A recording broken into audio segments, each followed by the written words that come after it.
അസ്സലാമലൈക്കും റിസ്ലാൻ ട്ടോ. കുറേ നാളായിട്ട് സെം എക്സാമിൻ്റെ തിരക്കിൽ കുറേ വീഡിയോ ഇടാൻ മറന്നു പോയേ. അതൊക്കെ വഴി ഇടാട്ടോ. ഇപ്പം ഞാൻ നാട്ടിൽ പോവാണ്. നാട്ടിൽ പോയിട്ട് എന്താ പരിപാടി എന്നല്ലേ? ദാ ഈ തേച്ച് മടക്കി പോകുന്നത് എങ്ങനെയാണെന്നറിയോ? ഇനി ഞങ്ങൾക്കൊരു നാൽപ്പുളിയുണ്ട്. വേറെ ആരുടെയല്ല, ഞങ്ങളുടെ ബാധുക്കയുടെ കുഞ്ഞാവീടാണേ. അപ്പം നമുക്ക് ആദ്യം തന്നെ കുറേ വെള്ളം കുടിച്ച് ഹൈഡ്രേറ്റഡ് ആവാം, എന്നിട്ടാവല്ലേ മേക്കപ്പ് പോകും. ഞാൻ ആദ്യം തന്നെ സ്കിൻ കെയർ ചെയ്യാൻ എടുക്കുന്നത് നമ്മുടെ മോയ്സ്ചറൈസർ, സൺസ്ക്രീൻ, ഈ വക സാധനങ്ങളൊക്കെ തന്നെ ചേരുമായിട്ട് കാണുന്ന വീഡിയോ ഇല്ലേ, അതൊക്കെ തന്നെയാണ് ഇതിലും.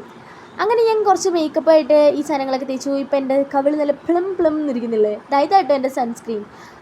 എൻ്റെ ഫേവറേറ്റ് സൺസ്ക്രീൻ ആണെന്ന് അറിയോ? ഇതാണ്. ഇത് ബിഫോർ സൺസ്ക്രീനും മറ്റേത് ആഫ്റ്റർ സൺസ്ക്രീനാണ്. ഇത് രണ്ടും എനിക്ക് എൻ്റെ വാപ്പി ഗിഫ്റ്റ് ചെയ്തതാണ്. എനിക്കിപ്പോൾ എൻ്റെ ഫേവറേറ്റ് സൺസ്ക്രീനാണ്. നല്ല ബ്രാൻഡാട്ടോ, ഡോക്ടർ ആഷിയിൽ എന്ന് പറഞ്ഞിട്ട്. ഇത് ഞാൻ എൻ്റെ സ്കിൻ കെയർ ഒക്കെ ചെയ്യാറ്. പിന്നെ നിങ്ങൾക്ക് ഒരു കാര്യം അറിയോ, എൻ്റെ യൂട്യൂബ് ചാനൽ തുടങ്ങിയ ടൈമിൽ എനിക്ക് വേണ്ട സപ്പോർട്ടോ ലൈക്കോ ഒന്നും ഉണ്ടായിരുന്നില്ല. എനിക്ക് എൻ്റെ ഉമ്മി മാത്രമേ ഉണ്ടായിരുന്നുള്ളൂ വീഡിയോസിന് സപ്പോർട്ടായിട്ട്. പക്ഷേ ഇപ്പോൾ അങ്ങനെയല്ല കേട്ടോ. വീഡിയോ ഇടാതെയപ്പോൾ എൻ്റെ റിലേറ്റീവ്സും ഫ്രണ്ട്സൊക്കെ വന്നിട്ട് ചോദിച്ചു, നീ ഇപ്പോൾ യൂട്യൂബ് ചാനൽ വീഡിയോസ് ഒന്നും ഇടാറില്ലേ, നല്ല രസമുണ്ടല്ലോ എന്ന്. Thank you.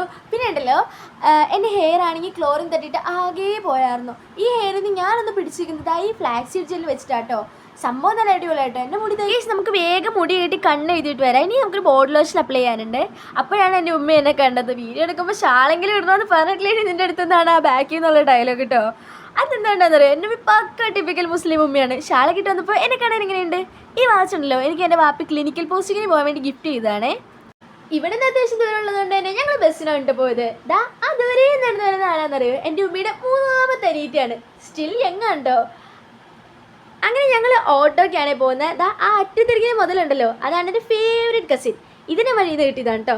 അങ്ങനെ ഞങ്ങൾ അവിടെ നിന്ന് കാറിനാണ് ഞങ്ങൾ ഈ താതാടെ വീട്ടിലേക്ക് പോയത്. അപ്പം ഞാൻ എൻ്റെ ഉമ്മയുടെ ഫാമിലി പരിചയപ്പെടുത്തട്ടെ. ഈ ഇരിക്കുന്നതൊക്കെ കേട്ടോ എൻ്റെ ഉമ്മയുടെ അനിയത്തി. പക്ഷേ കണ്ട എൻ്റെ ഉമ്മ ചെറുതാണെന്ന് തോന്നിയാലും നല്ല പ്രായമുണ്ട്.